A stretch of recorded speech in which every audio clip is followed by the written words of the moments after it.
पहाड़ों के बीच एक छोटा सा शांत गांव था, जहां हर रात चांद अपनी चांदी सी रोशनी बिखेरता था।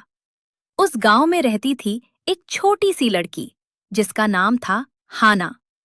हर रात हाना चांद से एक ही इच्छा मांगती थी, काश मेरे पास एक सच्चा दोस्त होता। एक रात अचानक आसमान से एक चमकता हुआ तारा गिरा।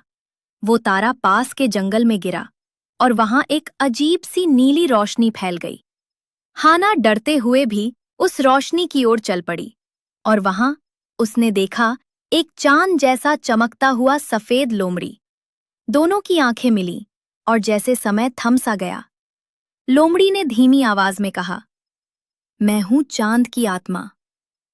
उस रात से हाना को उसका सच्चा दोस्त मिल गया। चांद की लोमड़ी ने कहा, हाना, मैं हर 100 साल में एक बार धरती पर आता हूँ। फिर उसने बताया, मैं यहाँ एक काम के लिए आया हूँ, इस जंगल की रोशनी बचाने के लिए। लेकिन जंगल में एक अंधेरा साया भी जाग चुका था। हाना ने कहा, मैं आपकी मदद करूंगी। लोमड़ी ने अपनी शक्ति का एक हिस्सा हाना को दे दिया और जंगल ने उनके लिए एक छुपा हुआ रास्ता खोल दिया। आत्मा जैसी जुगनू उनकी राह दिखाने लगे। पैर धीरे धीरे फुसफुसा रहे थे, जैसे उन्हें चेतावनी दे रहे हों। वे एक चमकती हुई नदी के पास पहुंचे, जहां सच दिखाई देता था। और तभी वही अंधेरा साया नदी से उभर आया। अंधेरा साया गरजा, ये जंगल अब मेरा है। हाना के दिल में डर था, लेकिन उसने हार मानने से इनकार कर दिया। चांद की लोमड़ी ने अपनी चांदी सी ढाल बना दी। तभी हाना के भीतर दी हुई शक्ति चमकने लगी। हाना ने पहली बार अपनी रोशनी से अंधेरे को छुआ, लेकिन अंधेरा और भी शक्तिशाली हो गया। डर के एक पल में हाना की लालटेन हाथ से गिर गई, लेकिन अब उसे रोशनी के लिए लालटेन की जरूरत नहीं थी। वह खुद रोशनी बन चुकी थी। हाना और चांद की लोमड़ी साथ खड़े हुए।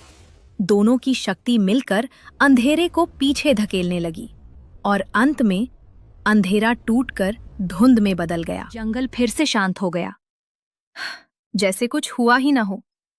लेकिन चांद की लोमड़ी की चमक धीरे धीरे कम होने लगी। हाना समझ गई, इस जीत की एक कीमत थी। लोमड़ी ने कहा, मुझे अब चांद पर वापस जाना होगा। हाना की आंखों से आंसू बहने लगे। दोनों ने जंगल में अपनी आखिरी सैर की और तभी आसमान से चांद की रोशनी ने एक पुल बना दिया। लोमड़ी ने हाना के माथे को छुआ और कहा, जब भी तुम्हें मेरी जरूरत होगी, चांद को देखना। और वो चांद की ओर बढ़ गया। हाना अब अकेली थी, लेकिन पहले से ज्यादा मजबूत। सुबह सूरज की रोशनी ने जंगल को नया जीवन दिया। जहां अंधेरा था, वहां अब फिर से रंग लौट आए थे।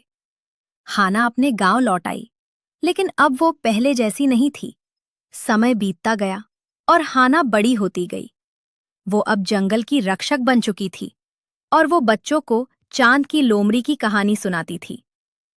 एक रात चांद कुछ ज्यादा ही चमक रहा था। हाना मुस्कुराई।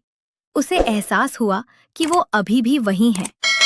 सच्ची दोस्ती कभी खत्म नहीं होती और जब दिल में रोशनी हो तो कोई भी अंधेरा टिक नहीं सकता।